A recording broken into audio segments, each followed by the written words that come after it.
morning, good afternoon, good evening, wherever you might be. My name is Marva B. I am the CEO and founder of Black Link Magazine, and this is the Black Link Experience. And we're so excited to have Javon Johnson with us from the Oval. You will see him there. So, Javon, welcome. Thank you. Thank you, Marv, for having me. Yes, very excited to have you. Go ahead and just kind of introduce yourself to my viewing audience. Let them know who you are and kind of what you do. Well, obviously, Javon Johnson, currently, as Marva stated, on Tyler Perry's The Oval, every Tuesday night, shameless plug, BET, 9 p.m. Eastern Time. So if you're not watching, make sure you watch. Airing our third season now. So if you haven't caught up, get caught up. But I'm an actor, writer, director, producer, educator. I just recently opened a performing arts training conservatory school in Spartanburg, South Carolina, my hometown of Anderson. I'm from Anderson, South Carolina, so we wanted to provide something to kind of pay attention to some of the talent we have locally and help to develop that core group of talent that don't always have access to go to New York or go to LA, and everybody's not fortunate enough to be able to move about. Sometimes we need to be able to have resources at home. So the conservatory school is called Barefruit Conservatory. Along with that, starting a production company affiliated with the school. So not only do you train, we start your career in South Carolina. Wow. So that's the concept behind that. So I wear quite a few hats. Yeah, you do. You're busy. Yeah. I thought I was busy, but I think that's so awesome of you to create a platform like that, or a way for people that can't afford it, do not have the mechanism, but really want to, learn this business and learn, what it takes to be in this business. So kudos to you for doing that. Like, that's amazing. I know I'm from Oklahoma, and if it's anything we want to do, we got to get on a plane to go do it, or, and so that's just amazing. Yes. And it's the same thing, because, the industry has changed a bit, particularly in the Southeast region. Early on in my career, being from Anderson, South Carolina, and some of you may or may not know Chadwick Boseman, who we lost, who was Black Panther, is also from my hometown, Anderson, South Carolina. So we had a really good relationship. But being from that area, early in my career, there was nothing I could do at home. I had to live on a plane, in and out of suitcases.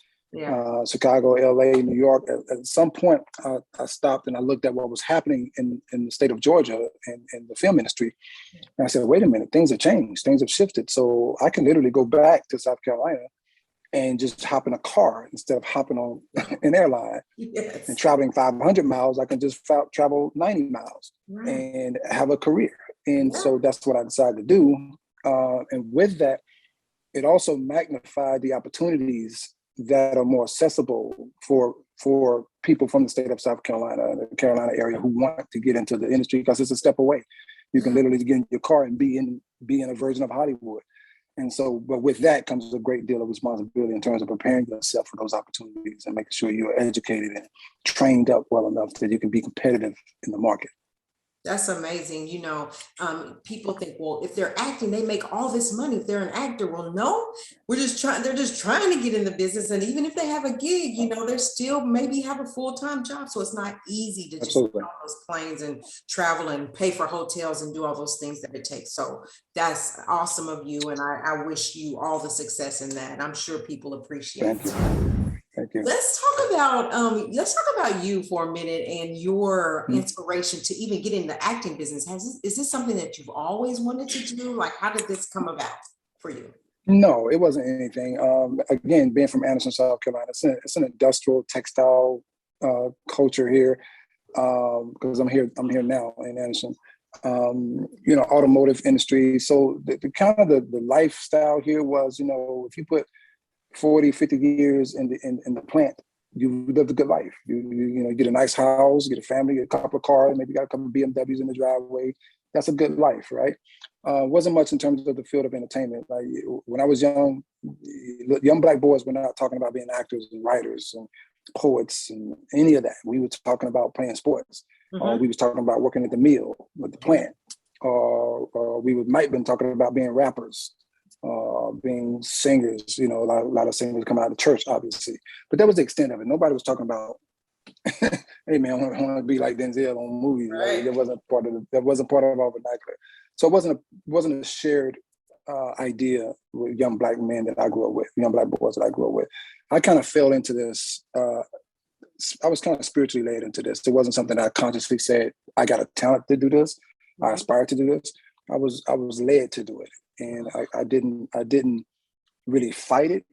I was just wowed by the experience of being led in this direction. Yeah. And it just went with it without even being secure and going with it. So in retrospect, I'm so glad that I didn't get in the way of it. I didn't judge it. I didn't say it's not for me.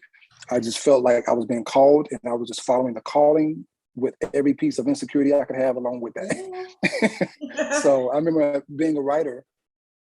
I remember writing what became my first play. I didn't even know what I was writing because I didn't study to write, but that was, I looked at that and I said, what am I writing? Why am I doing? I didn't believe I had the intellectual capacity to create something that makes sense to people. Right. And to be able to call it a fully completed anything. But I was doing it. I was doing it on autopilot. I was being led to do it, and it just evolved over time.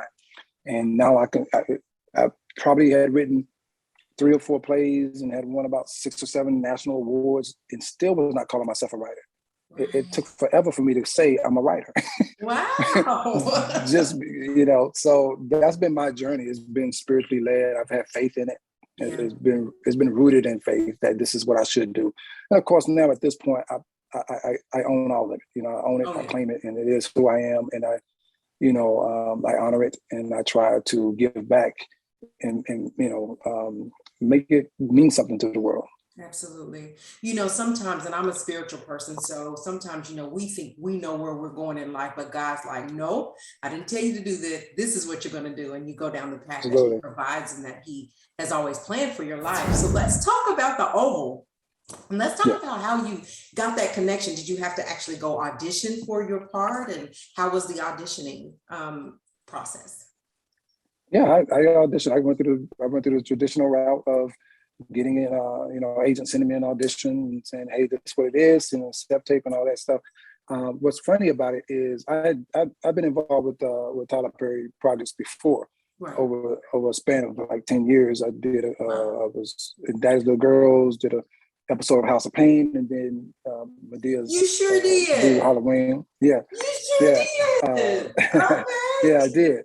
So I had worked with him before, but for me, I hadn't worked with him in a way that I could walk away saying, man, I really know Tyler. We really got the point. We really know each other. It was just, I did a job and left.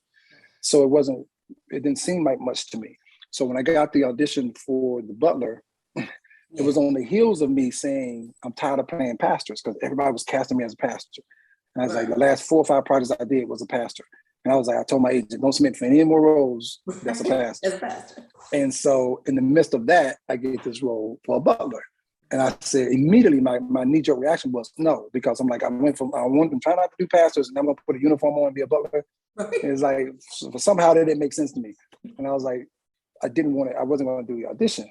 Right. But I went into the audition because Raven Drummer was casting, and I said to myself, well, I haven't been in a room with Raven Drummer in over a year.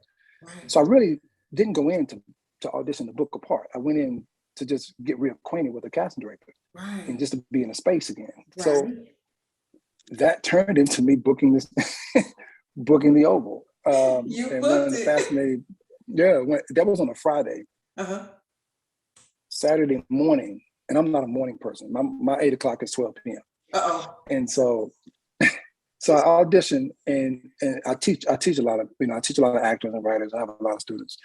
But one of the things I tell them and try to ingrain in their brain is to, when you audition, let it go. Forget you even did it, right? And so I literally do that. Like when I audition, as soon as it's over, if you ask me what I just auditioned for, I'm like, wait a minute, I got to think, okay, I just auditioned for blah, blah, blah, because I literally detach. So this audition was on a Friday for the Oval. Saturday morning, my cell phone rings, and I'm not answering because it's an unknown number, and I don't answer these numbers. So I let it ring. It stopped. It was an Atlanta area code. So I let it go, and I thought about it. I said, wait a minute, it could be somebody from production, because I was shooting another movie in Atlanta that Monday. So I said, let me check to see if they left a message, because it could be from production.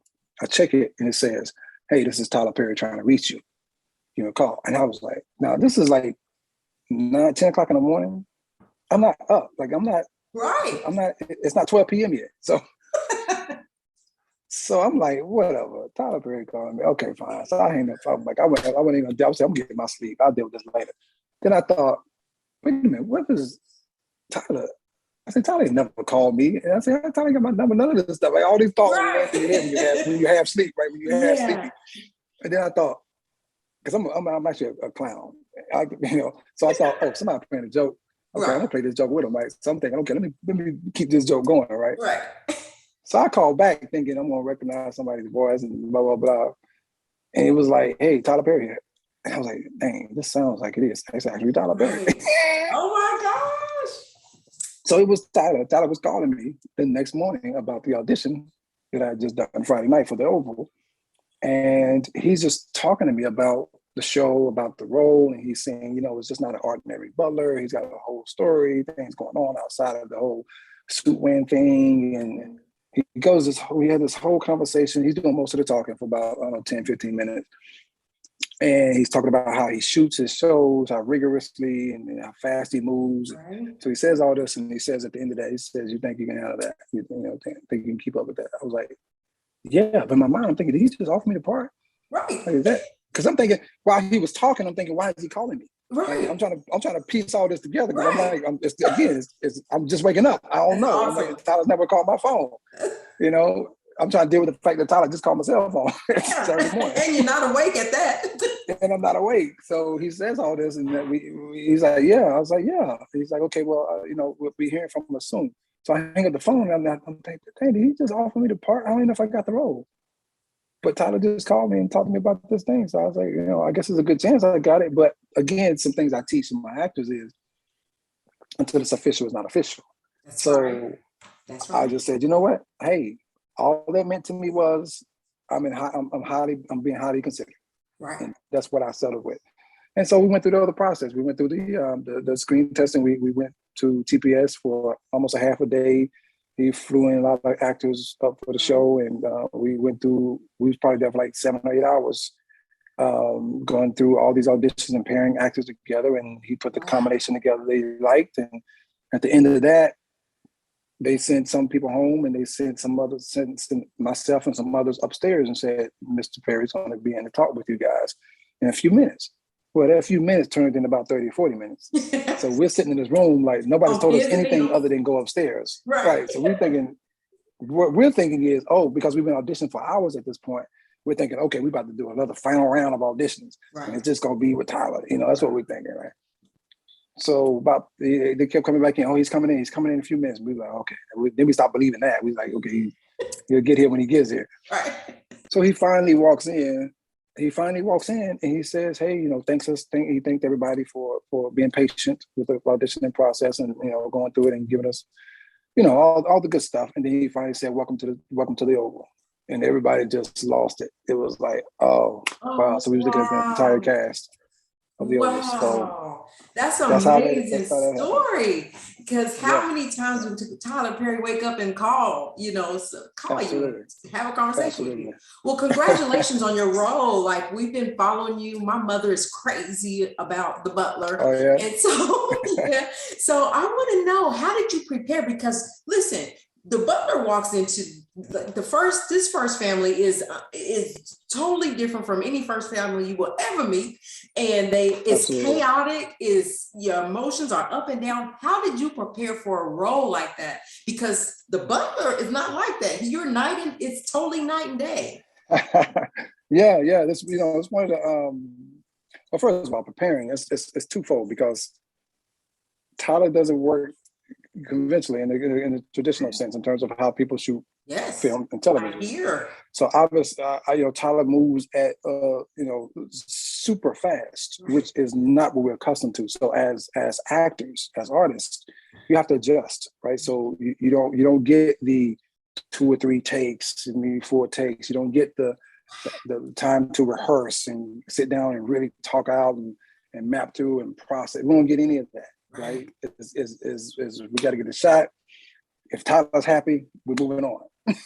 And I've literally been in conversations begging, hey, can I please? It's like, nope, I like it. We're good. Trust me. Like, okay, hands off. It's good. Right. He says good. That's what he wants. Okay. So that part is an adjustment in itself, just being able to keep up with how he produces his shows and how he films. And it's amazing because he has a system that works. Somebody else looking at it like, man, this is impossible. If you say you're going to do this, if somebody says, I'm going to shoot a whole feature in 4 days or a whole series in 10 days, and they're like, no, it's impossible. Right. But Tyler does it. Because he has a system. He has a Bless machine that works a your certain heart. way. Yeah. So as actors, you got to come in. You got to know how to be a part of that machine and how to keep that process going and not stop how things are done. So that takes a bit of adjustment. And then if you look at the over in the story, we don't know what's coming. We don't know. And I'm just the best I can do is hold on to the idea that Richard would not become one of the crazies on the show. Like we get season, episode. I'm just waiting. Please keep Richard right here. Keep him right here. But us looking in, we're like, how does Richard not get? How is he gonna keep from being sucked in? Because it's all around you. It's all around. Yeah, it is. But I like the character because he's so rooted in family. Yes.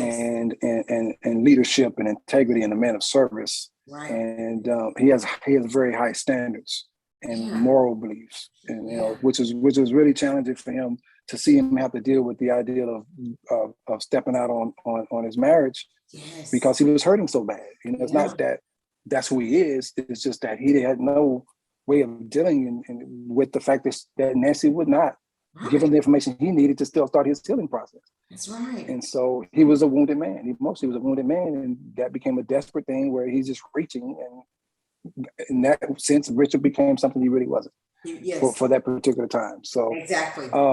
But as an actor, that's fun. That's fun stuff to step into because to have a character that's in any type of struggle, whether it be internally or externally, but conflict is always what you want. You want to be able to fight for something and try to figure things out. And so Richard offers me a lot of those opportunities. So I love it. And it definitely keeps and captures the viewer's attention. Like we're like, what the world is next? Every Tuesday, what's next? Oh my God, what's coming? Right. Absolutely. So I'm gonna wrap up, and I appreciate you being here. Just another question or two. What have you learned about yourself playing this role? Because for one, he is a man of integrity, right? And I'm assuming that's who you are, right? But is there anything that you learned personally about your real life playing this role? I don't know if I learned anything personally as much as it's a lot of stuff is confirmation for certain things. Okay. Meaning that life doesn't always go the way you need it to go. And as much as, if we look at just your own life every day, you're dealing with compromising, whether to compromise or to stand on your morals and your beliefs, or whether you bend for the sake of somebody else's salvation, or somebody else's comfort, or somebody else's love, or somebody else's approval. Because we always juggling in that juggling act. And with Richard, he's constantly in that, what's going on with Sam and Priscilla and Nancy and my son and the job is like, how do I keep my job? But do I walk away from my job to in the name of out of my family and my own respect? And it's like he's in this world of where that juggling act is constantly going, and it's just like how we have to do in real life all the time. So I think he represents that part of humanity in a real genuine way for me. So it's more of confirmation in this thing called art, which is called the Oval in entertainment. But it's like real life though. It's amazing how I was out in Atlanta and I went out there and I couldn't see, but I just wanted to see how he built, you guys are filming, how he built the Oval Office and the whole building, and everybody speaks really highly of that, of how absolutely. He built that to make it look almost exactly a replica, of the real White House. And so kudos to all.